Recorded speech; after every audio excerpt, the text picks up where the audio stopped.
सरकार की जिम्मेवारी नहीं है, ये हम सबकी जिम्मेवारी है। गलत व्यक्ति को का संग कभी ना करें और गलत व्यक्ति का साथ भी कभी ना दें, उसको शरण भी ना दें।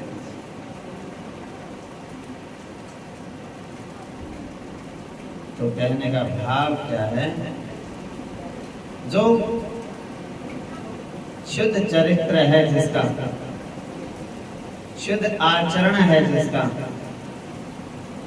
शुद्ध खान पान है जिसका, अच्छा चाल चलन सामाजिक व्यक्ति है, जो आप जो इष्ट देवता की पूजा करते हो उसी इष्ट देवता को सब में देखो, अन्य का दर्शन नहीं करना।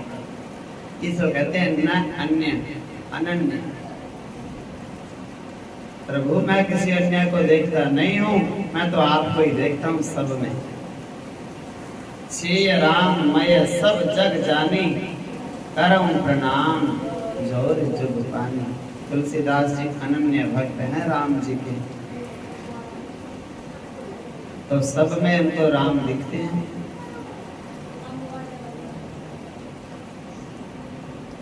तो कहने का तात्पर्य है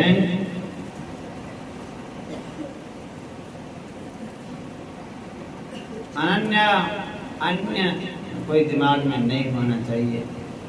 आशा एक राम जी से और दूसरी आशा छोड़ दे, और नाता एक राम जी से और दूसरे नाते। अब कोई सोचे कि नाते तोड़ देंगे तो घर में कैसे काम चलेगा। नाते तोड़ने का मतलब ये है कि सब में राम देखो तो एक ही नाता हो गया। भगवान है वो, मैं तो भक्त, बाकी सब भगवान। मैंने तो सेवा करनी है उनकी, उम्मीद नहीं करनी किसी से भी, संसारिक लोगों से उम्मीदें अपेक्षाएं नहीं करनी, सेवा करनी है।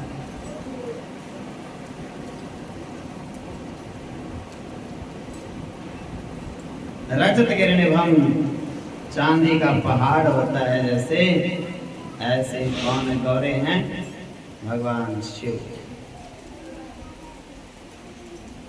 चांदी का ऊंचा पर्वत हो तो श्वेत रंग की होती है चांदी, और ऐसा ही कपूर होता है श्वेत रंग का। ऐसे ही भोले बाबा हैं कुंद इंदु समगौर। कुंद का पुष्प होता है फूल, सरस्वती माँ को चढ़ता है। या कुंदेंदु तुषार हार धवला।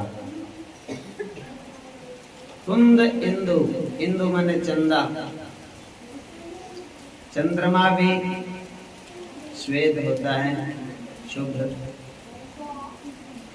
और भोले बाबा भी ऐसे ही होते हैं।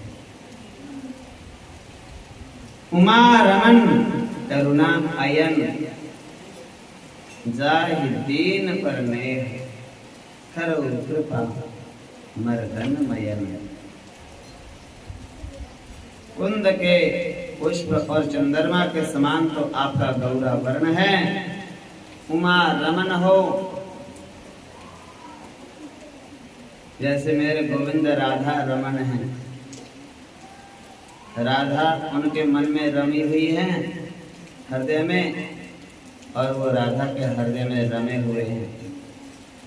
अरे भगवान शिव के हृदय में माँ गौरी विराजती हैं, और गौरी के हृदय में शिव विराजते हैं। इसलिए उमा रमन। करुणा अयन, करुणा के भंडार हैं, और जिनका दीनों पर नेह है। कोई भी उनको पुकारे दीन बन के,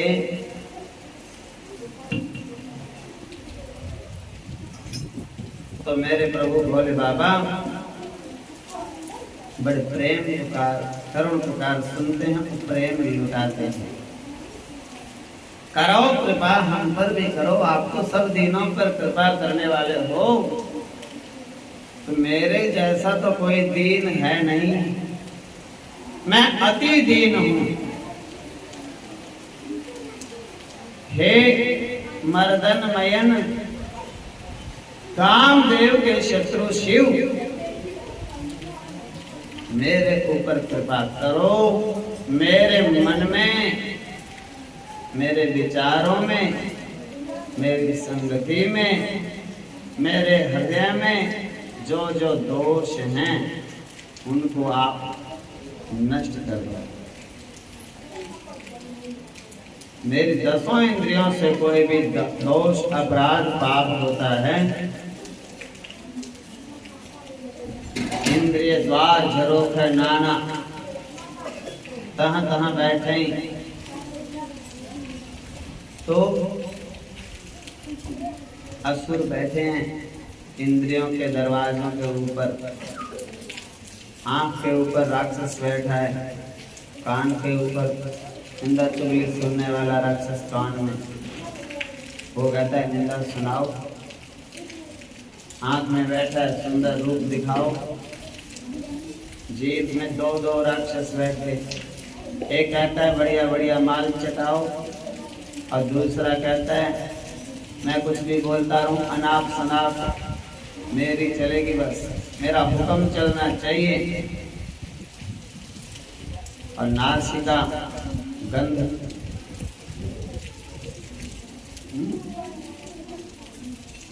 तो ऐसा करके बड़ी प्रार्थना की आवश्यकता है, बड़े संयम की आवश्यकता है, बड़ी संगति को सुधारने की बहुत आवश्यकता है।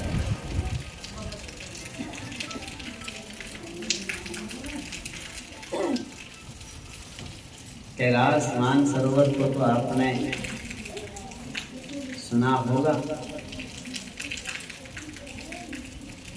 टेलीविजन में देखा होगा, अखबारों में देखा होगा, चित्रों में। दिन में कैलाश पर्वत चांदी के जैसा लगता है, चांदी का पहाड़, और सुबह सुबह सूरज की पहली किरण जब उसके ऊपर गिरती है तो ऐसा लगता है सोने का पहाड़ है, पीला रंग हो जाता है, गोल्डन सुनहरी पर्वत हो जाता है। तो हनुमान जी के रूप में शिव ने अवतार लिया, इसलिए हनुमान जी की पूजा जब करते हैं ऐसे बोलते हैं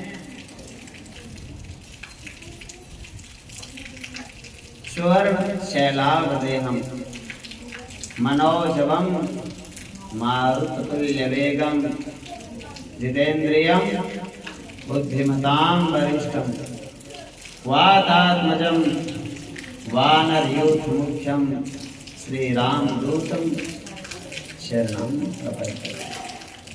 अतुलित बलधामम हेम शैलावदेहम, शैल कहते हैं पर्वत को, और पर्वताकार शरीरा, कनक भूधराकार शरीरा, ऐसा जब जामवंत जी ने बल याद कराया, जागो बजरंगी जागो रणरंगी जागो वीर जंगी, ऐसे ऐसे आप तो वो हैं बाल सने रवि भक्सलियो।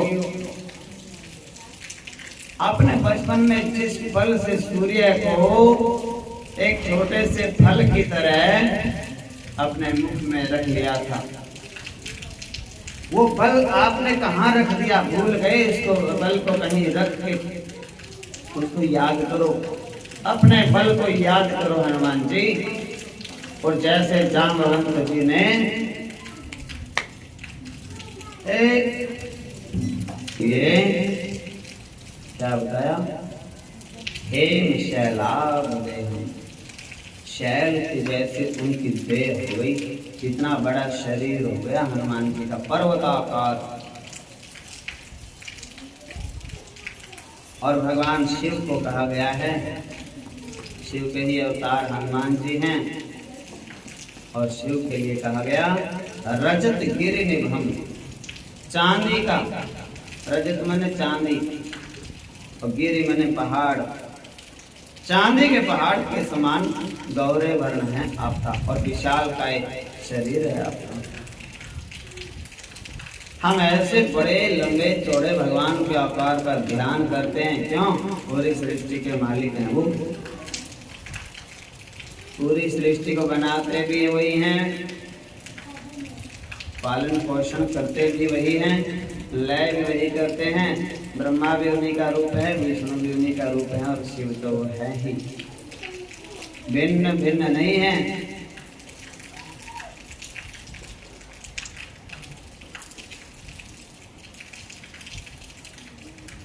अवतार जब लेते हैं और कीमत बढ़ जाती है। देखो भगवान नारायण प्रारंभ में प्रकट हुए, कि जब नारायण का अवतार होता है राम और कृष्ण के रूप में, तो भगवान ने अनंत लीलाएं की और गुण और बढ़ गए। अंदर तो थे, प्रकट नहीं थे। किसी व्यक्ति में बहुत गुण हो, भीष्म पितामह बड़े गुणी थे, नीतिज्ञ थे, पर द्रौपदी का चेर पुत्रा तो बोले नहीं, चुप बैठे रहे, पाप लग गया। वो गुण किस काम का जो समय पे बरते नहीं उसको। पढ़ा लिखा व्यक्ति हो और घर में बच्चों को पढ़ावे ही नहीं, किसी काम की नहीं पढ़ाई, खाक की है। अच्छे अच्छे संस्कार संतों का संग किया हो। हम आपको जो कथा सुनाते हैं यहाँ पे, माताओं को, बहनों को, बेटियों को, और कई बार हम ऐसे ऐसी बातें भी सुना पढ़ा देते हैं जिनको तो कई बार ऐसा कहा जाता है कि ये तो पुरुषों को ही पढ़नी चाहिए, और हम फिर भी पढ़ा देते हैं माताओं को। उसके पीछे मेरा उद्देश्य क्या है भी, ताकि उनके घर पे नालायक छोटे छोटे बच्चे हैं, यहाँ तक आके पढ़ सकते नहीं, और माताएं जाके कम से कम उनको सुना दो, पढ़ा दो, सिखा दो, घर में तो समझा दो। और तुम उनको कुछ भी सिखा सकते नहीं, एक ही मंत्र जपते रहो कि ना पहले तो ये बालक है झूठा सच्चा, फिर ये पढ़ाई करेगा, फिर इसके टाइम नहीं इसके पास। तो टाइम तो तुमने उनको जीवन बेकार करने का ठेका ले रखा है क्या? बचपन में कहते हैं कि अभी उनके पास टाइम है, अभी उनको अच्छी लाइन पे लगा दो, तुम कहते हैं ये झूठा सच्चा है। जब थोड़ा बड़ा होता है हम कहते हैं अब इनको पढ़ा दो, तो कहते हैं अब इसकी पढ़ाई बड़ी हो गई। फिर उनको कहते हैं अब विवाह शादी हो गया, अब इनको भक्ति में लगा दो, फिर कहते हैं इनकी गृहस्थी कच्ची। मतलब अपने से आगे नहीं निकलने देना क्या? ऐसा नहीं करना। भगवान का नाम तो हर परिस्थिति में ले सकते हैं। नाम लेने में कोई समय देखने की जरूरत नहीं। खाते पीते उठते बैठते सोते जागते चलते फिरते काम करते करते नाम जपो। उनको नाम के महत्व को बताओ, भगवान की गुणानुवाद उनको सुनाओ। तो मेरे भगवान राम जी ने और कृष्ण भगवान ने तो दिव्य लीलाएं की।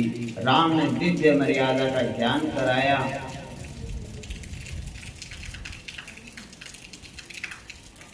तो विष्णु से भी ज्यादा और कृष्ण भक्ति और राम का नाम दुनिया में फैल गया।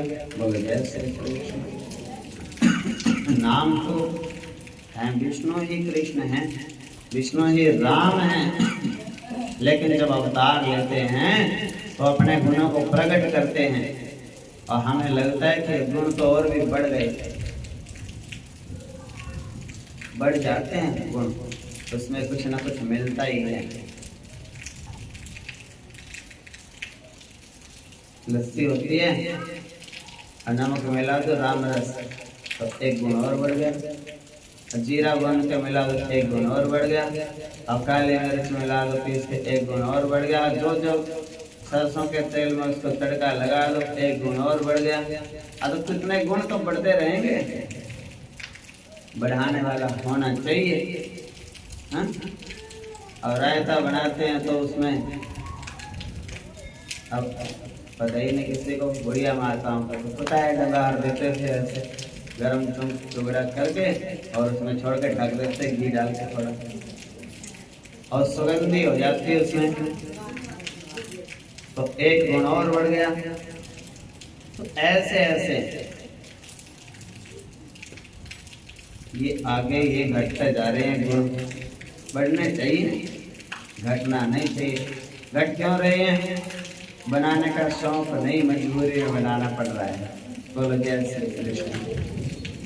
शौक नहीं है, मजबूरी में बस मिक्सी में दर्र करा, पीछा छूटा, पीछा छुटाने के चक्कर है। नहीं तो उसमें तो कहाँ तो कुंडी कुत्ता सिलबट्टा रगड़े 1 घंटा, और तो जितना रगड़ेंगे उतना ही गुण उसमें बढ़ता जाएगा। भगवान कहते हैं भाई भांग देखो घोटने की होती है, जितनी घुटेगी उतना रंग दिखाएगी। चटनी भी वही चीज है। अब तो कह देते हैं भाई दुकान से आते आते ले आना, बस बना बनाया, करना तो पड़ेगी नहीं, अच्छी बात नहीं। तो गुण बढ़ते हैं। भगवान शिव क्या हैं? चांदी के पहाड़। जब हनुमान जी ने जन्म लिया तो बोले हेम शैलाभ दे हम, क्या बोले? सोने का पहाड़। 1 गुण बढ़ गया। अवतार लिया तो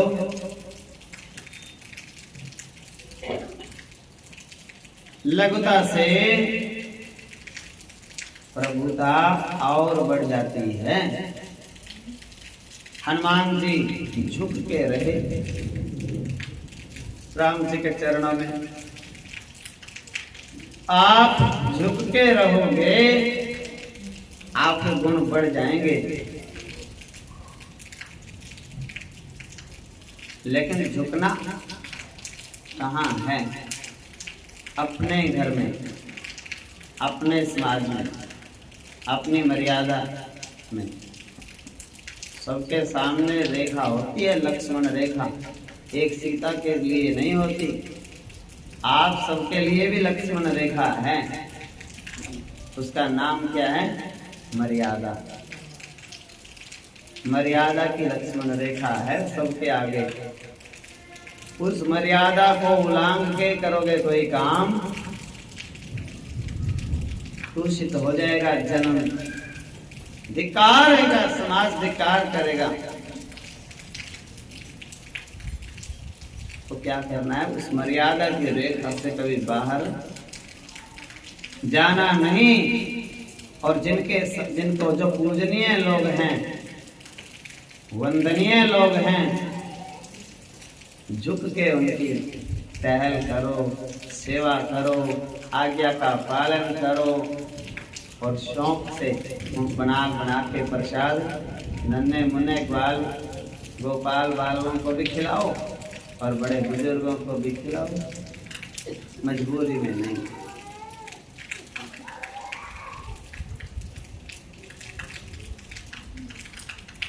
तो हमारा जो अहंकार है,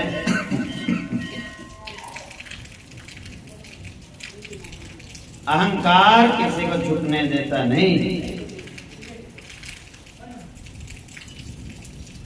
गीता जी में बताया गया है, सब बातें बताई गई कि लड़ना कहां पर है।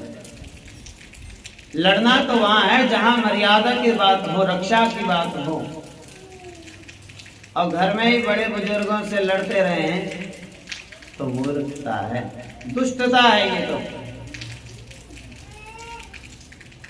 लड़ो अपने देश के लिए लड़ो, अपने समाज के लिए लड़ो, दुष्ट दुराचारियों से, आतताइयों से, पाखंडियों से, अत्याचारी लोगों से लड़ो, डट के सामना करो, मुकाबला करो, ईंट का जवाब पत्थर से दो।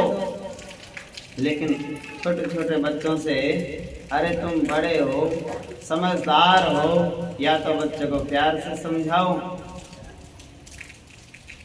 या बच्चे को थोड़ी कठोरता से। सारा दिन की झिक झिक अच्छी नहीं होती। पूरा दिन नहीं, बहस नहीं करनी चाहिए बच्चों से। बहस करने से तो बच्चों को आदत बिगड़ जाती है। फिर बच्चों में और हमारी समझ में अंतर क्या रह गया? पूरे लाड से, दुलार से प्रयास करो, और नहीं तो एक बार ही डांट दो बस।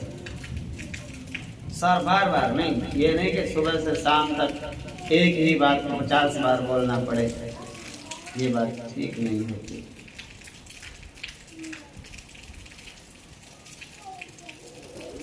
भक्ति चाहिए। आगे बढ़ना चाहते हो, अपने सम्मान की इच्छा मत करो, सम्मान देने की कोशिश करो। सम्मान जब हम देते हैं तो वापस भी अपने आप आ जाएगा। चिंता की जरूरत ही नहीं। इज्जत करनी सीखो, सम्मान देना सीखो, वापस लेने की जरूरत नहीं। आएगा अपना कर्म का फल कहाँ जाएगा? भगवान भी रख सकते नहीं, मिलेगा। और कोई दुष्ट दुराचारी फिर भी हम सम्मान करते हैं और वो अपमान करे तो भगवान कब काम आएंगे? बीच में भगवान हैं, भगवान कटोरी सौंप रखी है, फिर भगवान हमारा सम्मान करेंगे और भगवान उसको विनाश करेंगे। एक तरफ द्रौपदी है, एक तरफ दुर्योधन है, जो शासन है। भगवान तो बीच में खड़े हो गए। द्रौपदी को कहते हैं, देवी तेरी लाज मेरे हाथ में। क्या करेगा बैरी प्रबल जब सहाय रघुवीर? 10,000 हाथियों का बल घट गया, घटा न 10 गज चीर। मैं तेरी रक्षा करूंगा देवी, बहन मेरी, मैं रक्षा करूंगा और इस आतताई दुष्ट दुराचारी का विनाश मैं ही कराऊंगा। उसके लिए गीता सुनानी पड़ी, पर विनाश कराया, समूल नष्ट हो गए। तो भगवान भी द्रौपदी की तरह डोरी छोड़ दो, भक्त बन जाओगे। किसी से राग द्वेष नहीं, मान सम्मान की बात नहीं। मान सम्मान करो दूसरों का, बड़े बुजुर्गों का, और नन्हे मुन्ने बालकों को बहुत प्यार करो, दुलार करो, लाड़ लड़ाओ। वो नस्ल का फर्क है और कोई रोड़ा झगड़ा नहीं है। वो नस्ल ऐसी है।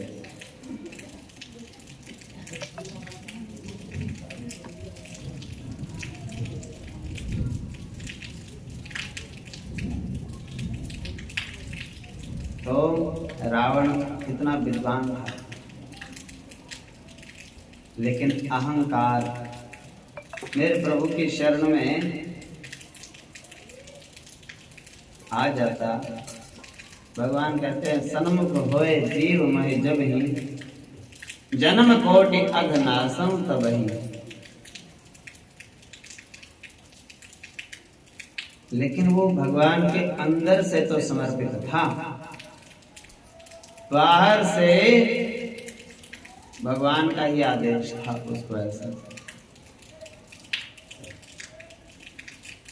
उसको वो तत्वदर्शी था, उसको ऐसा ज्ञान था कि अगर मेरी तो मुक्ति हो जाएगी भक्ति करने से, लेकिन जो ये करोड़ों अरबों राक्षस हैं, इनकी मुक्ति नहीं हो सकती। पहले मैं इन सबकी मुक्ति, ये मेरे साथ हैं, मेरे पुत्रों के समान हैं, मैं इनका राजा हूं।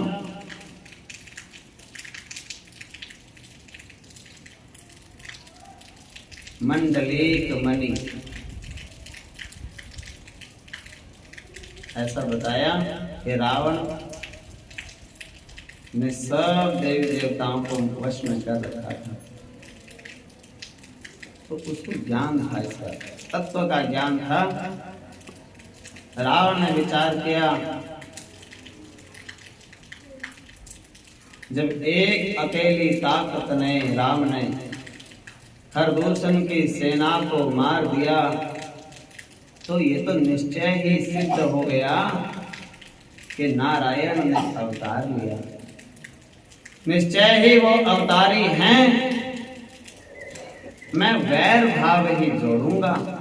ये तो मेरा दूसरा जन्म है। पहले जन्म में तो मैं हिरणाक्ष थे हम, दूसरा जन्म में रावण कुंभकर्ण हुए, तीसरे में दंत वक्र शिशुपाल बनेंगे। ये दूसरा जन्म है। दूसरा भी जन्म का बंधन भी उनके द्वारा ही तोड़ूंगा। इतना ज्ञान था। लेकिन जब हम छोटे बच्चों को या अहंकारी लोगों को समझाते हैं, शिक्षा देते हैं, तो यही कहकर के शिक्षा दी जाती है कि रावण बड़ा अहंकारी था।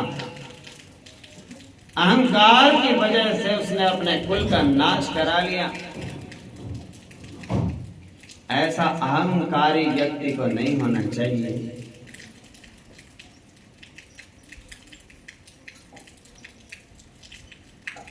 भगवान शिव का वो बड़ा भक्त था।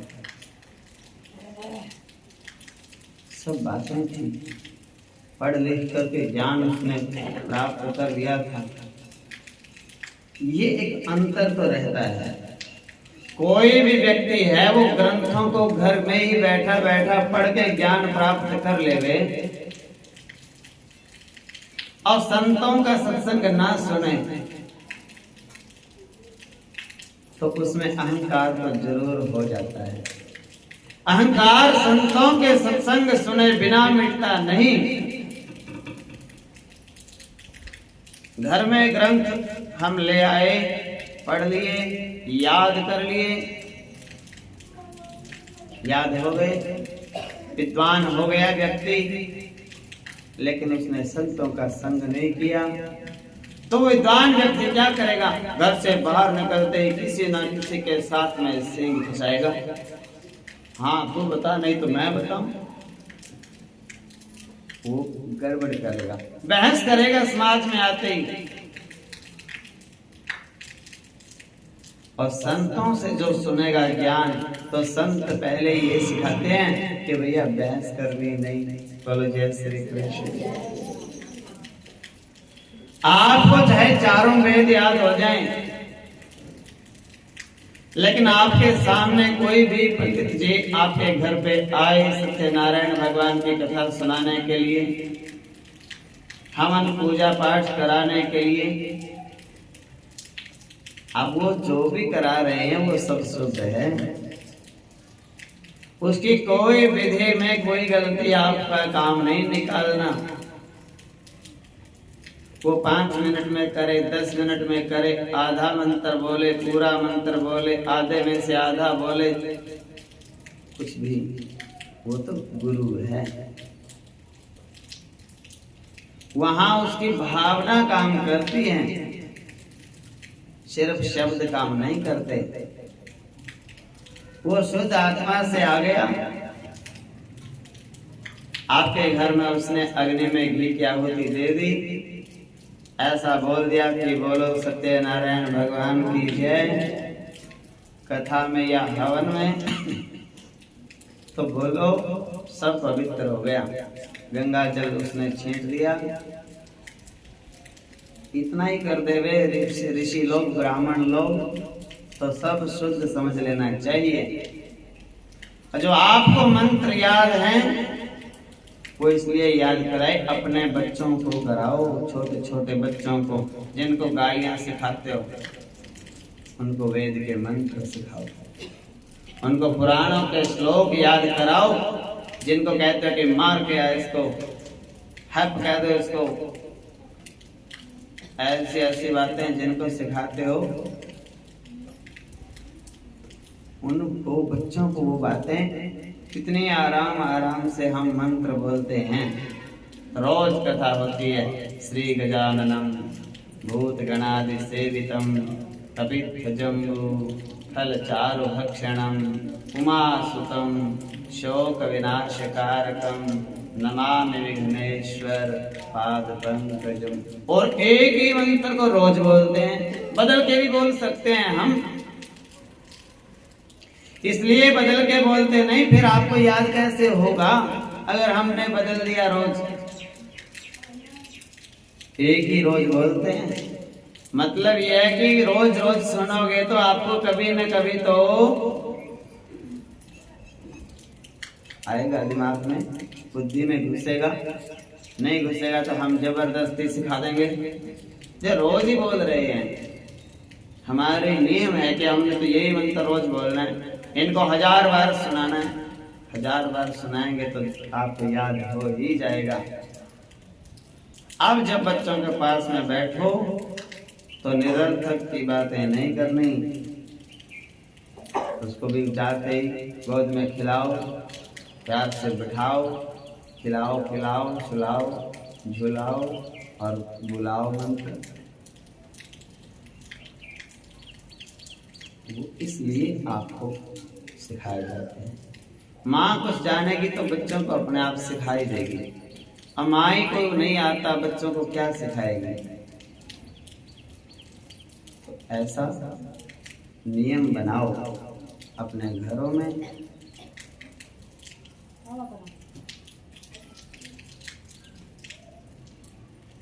तो महादेव का बड़ा भक्त है रावण, लेकिन संतों का भक्त नहीं है। वो कहता है सबसे बड़ा संत तो मैं ही हूँ, बोलो जय श्री कृष्ण। और वो दूसरों को मानता ही नहीं, अहंकारी हो गया। संत कौन होता है? जो दूसरों को संत माने। और भक्त कौन है? जो दूसरों को भक्त माने। और जो कहे इस गांव में मैं अकेला संत हूँ और दूसरे तो सब पाखंडी हैं, अरे जो ऐसा बोलेगा तो वो संत कैसे हो गया? हमारा नियम है, हम जय बोलते हैं तो जय बोलते हैं सिद्ध बाबा रंगपुरी जी की, फिर राजपुरी जी की, फिर गैबनाथ जी की, फिर परमहंस जी की और जोगीनाथ जी की, और गांव में जितने संत हैं तो सबकी जय बोलते हैं। तो सबकी जय बोलेंगे, हमारी तो जय हो ही जाएगी कभी न कभी। और हम दूसरे को देख के राजी नहीं, हम कैसे विजय हो जाएगी हमारी जय नहीं पराजय हो जाएगी। तो सबको मान सम्मान दो। जो बात संतों की सीख के जाओ, घर में सुनाओ, किसी ना किसी बहाने से थोड़ी याद रह जाए, थोड़ी सुनाओ। भूल का ठोला तो लगता ही है मंदिर से निकलते ही। और जब बच्चा जन्म लेता है गर्भ में, उसको सारी बात याद रहती है। गर्भ में वो भगवान से हाथ जोड़ता है, हे प्रभु दया कर दो, यहाँ कहाँ नरक की कुंड में गिर दिया, एक बार इससे बाहर निकालो। ऐसा भजन करूंगा, जप करूंगा, तप करूंगा, मुक्ति का जतन करूंगा, रोज थोड़ा थोड़ा हरि का भजन करूंगा और यहाँ से तो निकालो। और जब वहां से बाहर हो जाता है, दुनिया की हवा लग जाती है। और हवा ऐसी लगती है, एक ही मंत्र जपता है, टाइम नहीं टाइम नहीं टाइम नहीं, और राम राम नहीं जपता, टाइम नहीं जपता है। कहीं भी जाए टाइम नहीं, दुकान पर जाएगा जल्दी करो टाइम नहीं, गाड़ी मोटरसाइकिल चलाकर जल्दी चलाओ, टाइम नहीं। भोजन करने का भी टाइम नहीं, किसी काम का टाइम भी है, बस फोन देखने का टाइम नहीं। उसके लिए तो कोई जरूरत कोई नहीं कहता टाइम नहीं। भगवान के नाम के लिए मिला है समय। जीवन किसका नाम है? समय का ही नाम जीवन है। ये समय बीत गया तो जीवन नष्ट हो गया। समय को खराब मत करें, एक एक सांस कीमती है और भगवान के नाम के लिए ही मिला है। भगवान का नाम ही लें।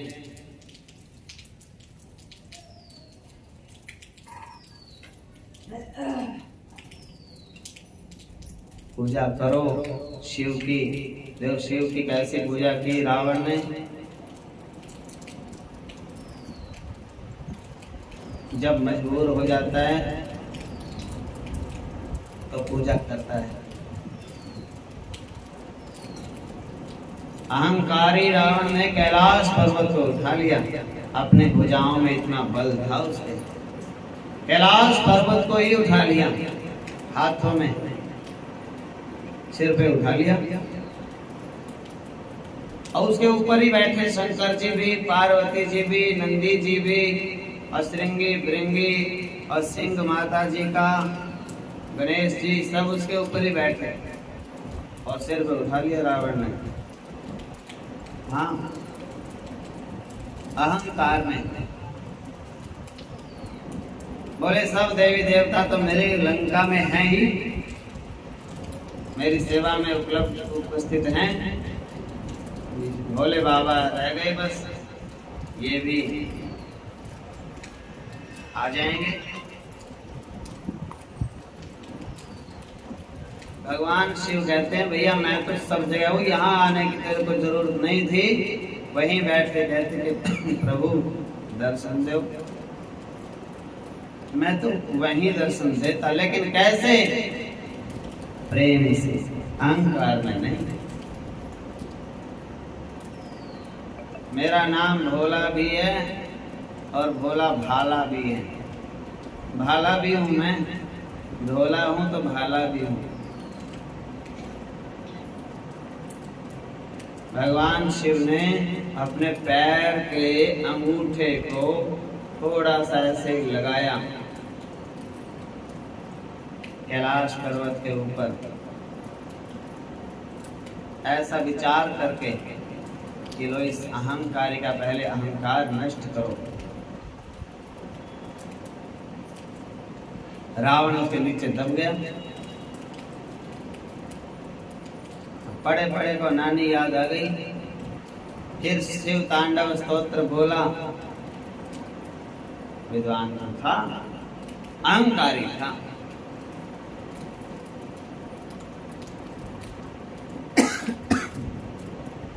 विद्वान होना इतना आवश्यक नहीं है,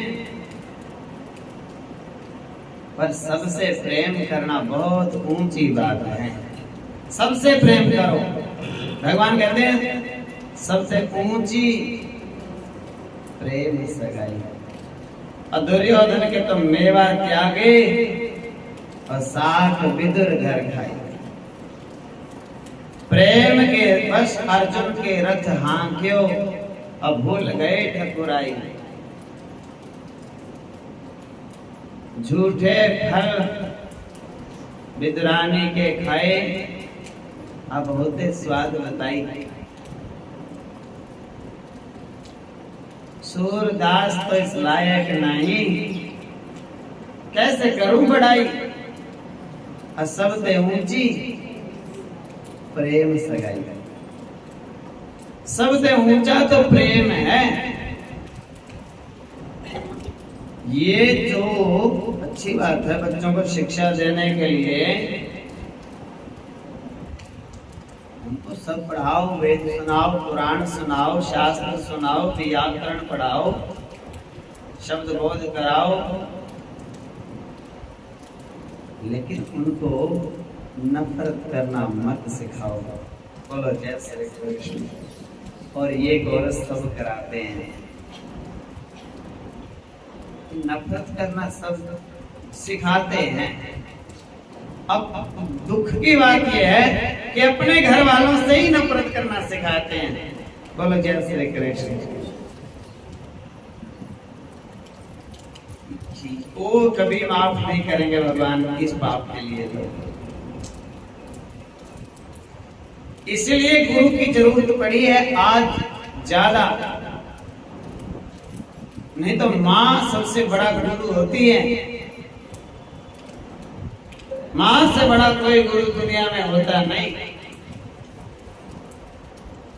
लेकिन राग द्वेष में जब माँ भी फंस जाती है तो माँ कहती है ताई चाची दादी किसी की बात नहीं माननी। चाचा ताऊ, ताऊ के बच्चे चाचा के बच्चे किसी के पास नहीं बैठना। ऐसा गुरु बन गई माँ। बोलो जय श्री कृष्ण। माँ ने तो ऐसे गुरु बन गई।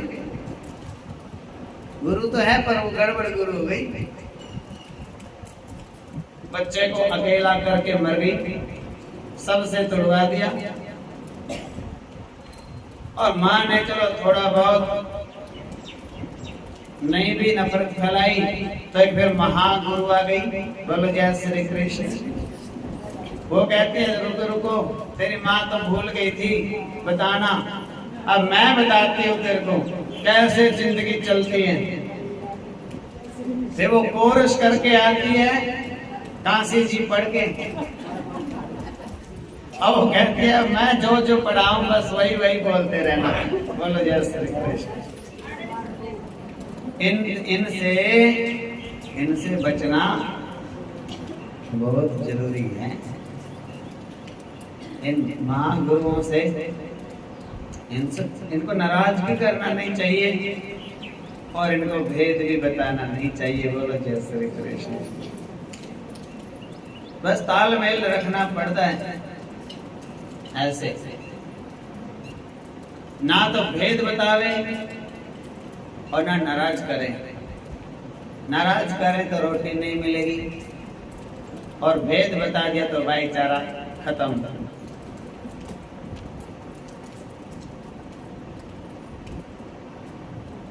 सहन शक्ति बढ़ाओ। अपना भाई है, अपना माता पिता हैं, अपने ताऊ चाचा हैं, अपने तो हैं। अगर वो दो बात बोल भी देते हैं ज्यादा मन में नहीं रखनी चाहिए। इधर से सुनो इधर से निकालो। लड़ते झगड़ते पहले भी थे लोग, बस शाम को इकट्ठे बैठ के हुक्का पीते थे। बोलो जय श्री कृष्ण। बैठना इकट्ठे ही, आना जाना इकट्ठे। लड़ाई झगड़ा तो तब भी होता था, तब गांठ नहीं थी।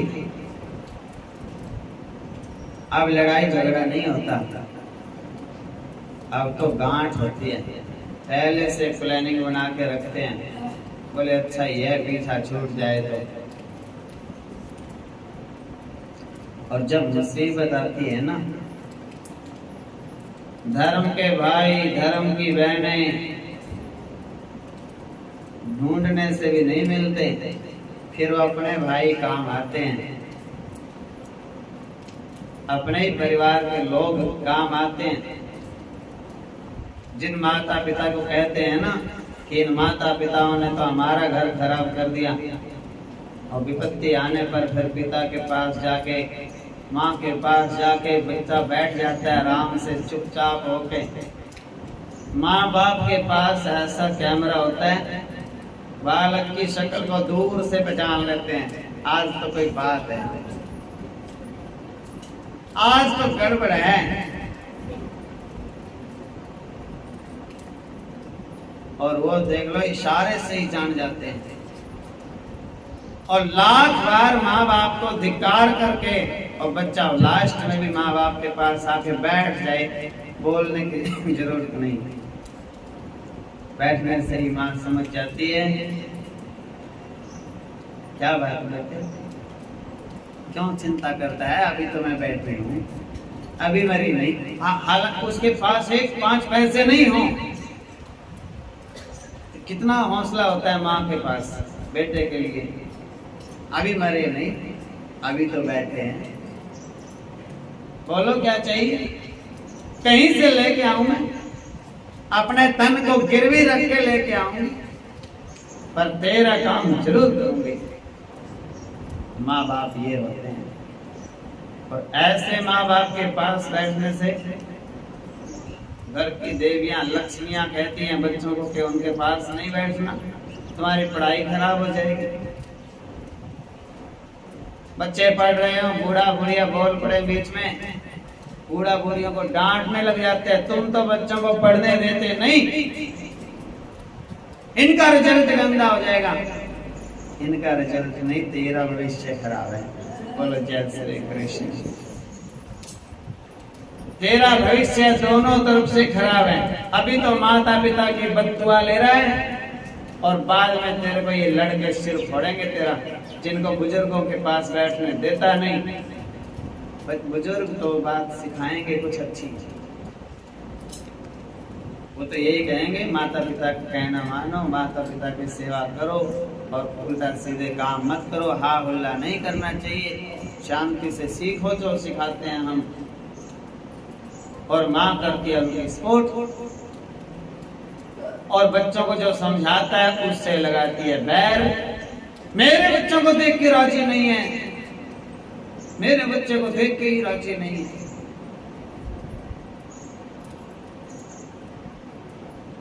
और बेटे को भी कई बार तो बेचारे की मजबूरी हो जाती है। बोलो जय श्री कृष्ण। हाँ, बेटा सोचता है मुश्किल से घर बसा है भैया, अब ये फिर गड़बड़ ना हो जाए। ठीक है देवी जी, आपके आज्ञाकारी हूँ मैं, तो जो आप कहोगे वही करूंगा, उसके अलावा कुछ नहीं। गीता होती है ना, गीता उसमें कोर्ट में गीता कोर्ट में क्या काम आती है? जो कुछ कहूंगा सच कहूंगा, सच के सिवा कुछ नहीं कहूंगा। अब घरों में जो पत्नी जी होती है ना, वो गीता होती है। बस रोज उसके हाथ लगा के, हाँ जो तू कहेगी वही कहेंगे, तेरे सिवा कुछ नहीं कहेंगे। बोलो जय श्री कृष्ण। वो घरों में रखी है वो सबके गीता, चलते फिरते गीता है वो। आप बुरा मत मानना कि किसी का नाम गीता हो तो। हाँ भैया हो भैया, क्या पता लगे। बोले गुरु जी तो मेरे को तो मतलब क्या है? ऐसा नहीं। सबसे पहली बात है बड़ों का सम्मान, उनकी शिक्षाएं और उनकी बिना वजह की डांट को सहन करके गम खाओ। वजह की डांट तो सुननी ही पड़ती है। आपकी गलती है तो आपको अनजान आदमी भी डांट के चला जाएगा, आप बोल नहीं सकते। आपकी गलती भी नहीं है, फिर भी जो आपको डांटे वही तो माँ बाप हैं। उनका हक है, बिना गलती के भी डांट सकते हैं वो। और आप ये कह दो आगे से और डांट लो, कोई बात नहीं, हम तो बालक हैं। आप बड़े हो, आपका बोलने का हक है, आपका बोलने का डांटने का अधिकार है। हमारा अधिकार चुप रहने का कर्तव्य है। तो बिना कईयों के मन में ये हो जाता है कि हमारी तो गलती थी ही नहीं। अरे तुम्हारी तो गलती नहीं थी, पर बुजुर्गों के मन में तो ऐसी शंका थी कि शायद उसकी गलती है। अब उसने तो शंका में पड़ के डांट दिया, तो वो भी अपनी जगह पे सही है और तुम अपने जगह पे सही हो। आप सहन कर ले हो और उसको एक दिन पता लगेगा कि इसकी गलती नहीं थी और फिर भी ये सहन कर लेता है, फिर कितना आशीर्वाद उसके आत्मा में से निकलेगा।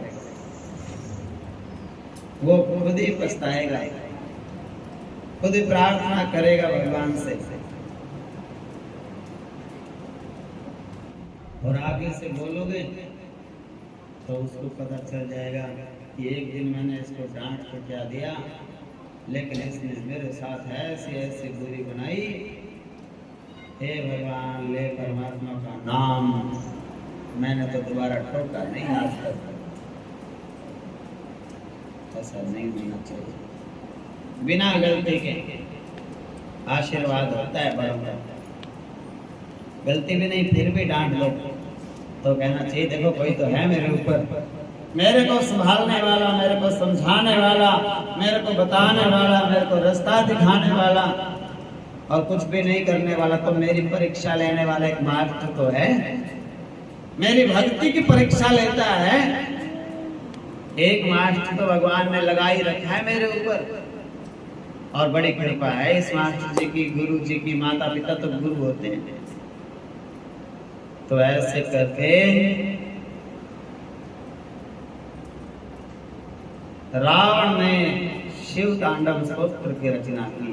जटाटवे गल जल प्रवाह पावित स्थले गले बलम जलम विदाम भजम गतुंग मालिकाम डमट डमट डमट डमन निनाद वट डमर भयम चकार चंड तांडवम तनो तुन शिव शिव। और जब ऐसे शिव तांडव स्तोत्र को बोला और भगवान शिव प्रसन्न हो गए। भोले तो हैं ही, और ये बड़े बुजुर्ग भी बड़े भोले होते हैं।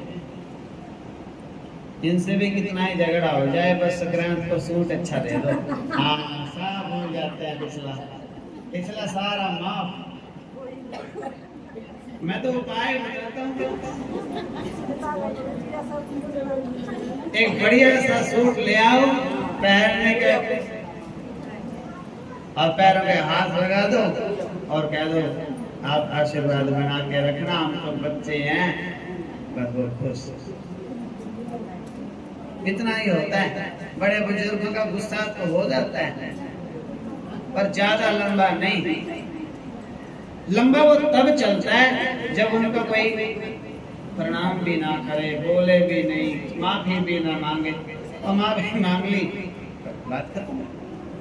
पैरों पे हाथ लगा दिया श्रद्धा से, भावना से, ऐसे नहीं दूसरे को देख के नहीं कि पड़ोसन के लगा रही हूँ चलो अपने वाले को भी लगाई तो वास्तव, ऐसे नहीं लगाना। श्रद्धा भावना से बस प्रणाम कर दो, वो तो भोले भाग हैं। ऐसे भगवान शिव ने रावण ने शिव तांडव स्तोत्र सुनाया। भोलेनाथ प्रसन्न हो गए, नाचने लग गए, रावण को क्षमा कर दिया। जाओ भैया,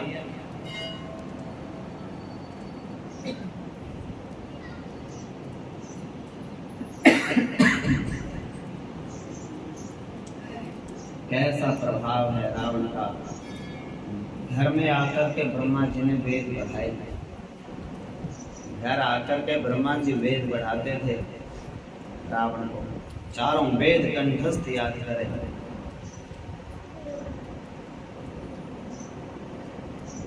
तो बाकी विचार कल सुनाएंगे कथा के। नमः